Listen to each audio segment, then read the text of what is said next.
Hello' friends, কি খবৰ আপোনালোকৰ? আশা কৰোঁ সকলোৱে ভালে আছে। মই মধুস্মিতাই আপোনালোক সকলোকে মোৰ ইউটিউব চেনেললৈ স্বাগতম জনালোঁ। আশা কৰোঁ আপোনালোকে মোক আদৰি ল'ব আৰু মোক আগবাঢ়ি যাবলৈ মৰম আৰু ছাপোৰ্ট দি যাব।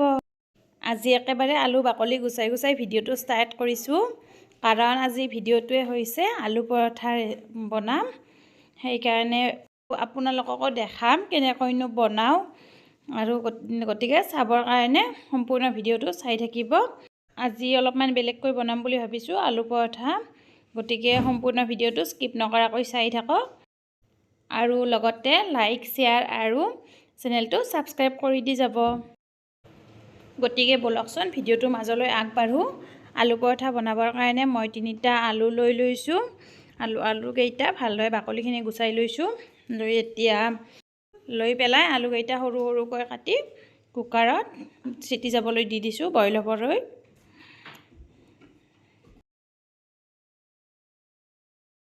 আৰু ইয়াৰ লগতে মই 3টা কণীও দি দিছোঁ, কিন্তু কণীকেইটা পৰঠাৰ কাৰণে নহয়, মই কিবা বেলেগ বনাবৰ কাৰণেহে কণীকেইটা দিছোঁ। আৰু এতিয়া আনফালে আলুকেইটা বইল হয় মানে আমি বাকীখিনি যোগাৰ কৰিলোঁ ব'লক। তাৰ কাৰণে মই লৈছোঁ দুটা কেঁচা পিঁয়াজ আৰু কেইপাতমান ধনিয়া পাত আৰু 2টা জলকীয়া মই বহুত বেছিকৈ লোৱা নাই, আপোনালোকে প্ৰয়োজন অনুসৰি বেছিকৈ ল'ব পাৰে। আৰু পিঁয়াজকেইটা এনেদৰে মই সৰু সৰুকৈ কাটি লৈছোঁ। পিঁয়াজখিনি যিমান পাৰে সিমান সৰুকৈ কাটিব লাগে, এতিয়া পৰঠাকেইখন খাবলৈ ভাল হয়। আৰু এয়া চাওঁ, মই ইমান সৰু সৰুকৈ কাটি লৈছোঁ পিঁয়াজকেইটা, আৰু ধনিয়াৰ পাতখিনিও মই সৰু সৰুকৈ কাটি ল'ম, আৰু জলকীয়াকেইটাও কাটি ল'ম। এতিয়া আলুকেইটা বইল কৰি হৈ গ'ল, আৰু আলুকেইটা মই ডাঙৰ বাতি এটাত উলিয়াই লৈছোঁ আৰু গিলাচ এটাৰে এনেদৰে পিটিকি লৈছোঁ।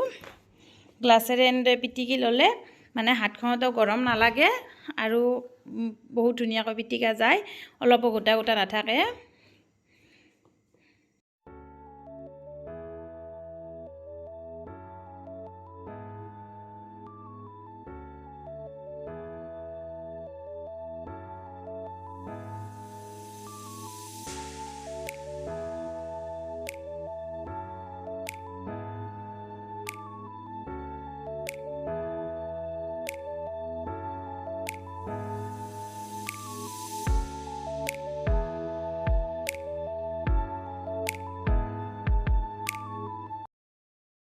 আৰু এতিয়া আলুখিনি পিটিকা হৈ যোৱাত ইয়াত মই কাটি থোৱা পিঁয়াজ 2টা দি দিছোঁ। পিঁয়াজকেইটা দি পেলাই ভালদৰে এইখিনি পিটিকি ল'ম। আৰু এতিয়া ইয়াত মই ধনিয়াৰ পাতখিনিও দি দিছোঁ, কিন্তু জলকীয়াকেইটা এতিয়াই নিদিওঁ। জলকীয়াকেইটা এতিয়াই দিলে হাতখন যে বহুত পুৰে, সেইকাৰণে মই জলকীয়াকেইটা এতিয়াই নিদিওঁ। প্ৰথমে মই গোটেইখিনি বস্তু ভালদৰে মিক্স কৰি ল'ম, আৰু এতিয়া ইয়াত মই দি দিম প্ৰয়োজন অনুসৰি নিমখ আৰু এচিকুটমান হালধি গুড়ি।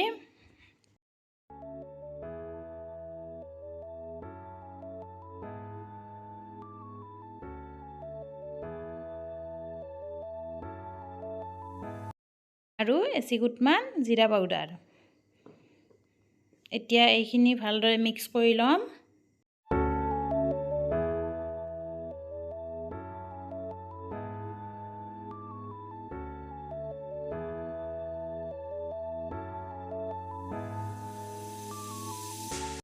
লৈ পেলাই এতিয়া মই ইয়াত কেঁচা জলকীয়াকেইটা দি দিম, আৰু অলপমান জলকীয়া গুড়িও দি দিম। দি পেলাই এতিয়া এইখিনি ভালদৰে পিটিকি ল'ম। লৈ পেলাই এতিয়া মই ইয়াত দি দিম 2 কাপ আটা মই মোৰ প্ৰয়োজন অনুসৰি লৈছোঁ, আপোনালোকেও প্ৰয়োজন অনুসৰি কম বেছি কৰি ল'ব পাৰে। লৈ পেলাই এইখিনি এতিয়া ভালদৰে মই মুঠি ল'ম। ইয়াত কিন্তু আপোনালোকে পানী নিদিব। পানী নিদিলে প্ৰথমতে যদিও অলপমান টান হোৱা যেন লাগে, কিন্তু পানী দিলে পিছত বহুত পনীয়া হৈ যাব, সেইকাৰণে ইয়াত পানী নিদিব।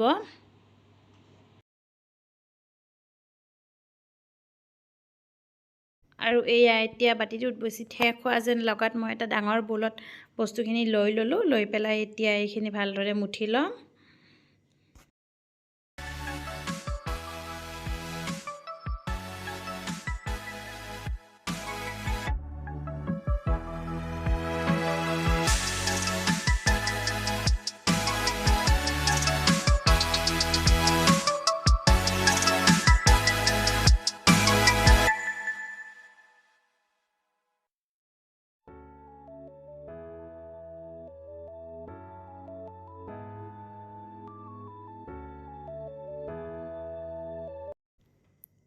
আৰু এয়া এতিয়া মোৰ আটাখিনি ভালদৰে মুঠা হৈ গ'ল। এতিয়া এইখিনি মই কিছু সময়ৰ কাৰণে ঢাকনিখন লগাই ৰাখি দিম। আৰু এয়া কিছু সময় পিছত মই ঢাকনিখন গুচাই পেলাই পৰঠাকেইখন বনাই ল'ম। পৰঠাকেইখন অলপ ডাঙৰ ডাঙৰকৈ বনাব আৰু অলপমান আটা অলপমান বেছিকৈ লগাই ল'ব যাতে লাগি নাযায়। আৰু পৰঠাকেইখন বেলতে যাতে জোৰত জোৰত হেঁচি নিদিয়ে সেইটো মন কৰিব, নহ'লে পৰঠাকেইখন মাজতে ফাটি থাকিব। আৰু এনেদৰে মই পৰঠাকেইখন বনাই ল'লোঁ।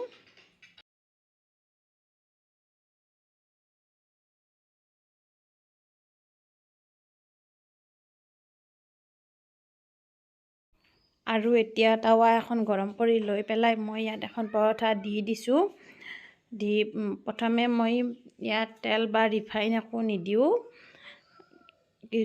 দুবাৰমান দুয়োফালে লুটিয়াই ল'ম। তাৰপাছত মই ইয়াত দি দিম ৰিফাইন। আপোনালোকে ইচ্ছা কৰিলে ঘি বা বাটাৰ দি ল'ব পাৰে। ঘি বাটাৰ দিলে টেষ্টটো বেছি ভাল আহে। এনেদৰে আলু পৰঠা বনাই খালে খাবলৈ যে বহুত বেছি টেষ্টি হয়। আপোনালোকে এবাৰ খাই চাবচোন এনেদৰে বনাই।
আৰু এয়া মোৰ আলু পৰঠা ৰেডি। আজিলৈ আহোঁ তেতিয়াহ'লে। ভিডিঅ'টো চোৱাৰ বাবে বহুত বহুত ধন্যবাদ। যদিহে ভিডিঅ'টো ভাল লাগিছে লাইক কৰিব, শ্বেয়াৰ কৰিব আৰু মোৰ চেনেলটো ছাবস্ক্ৰাইব কৰিবলৈ নাপাহৰিব।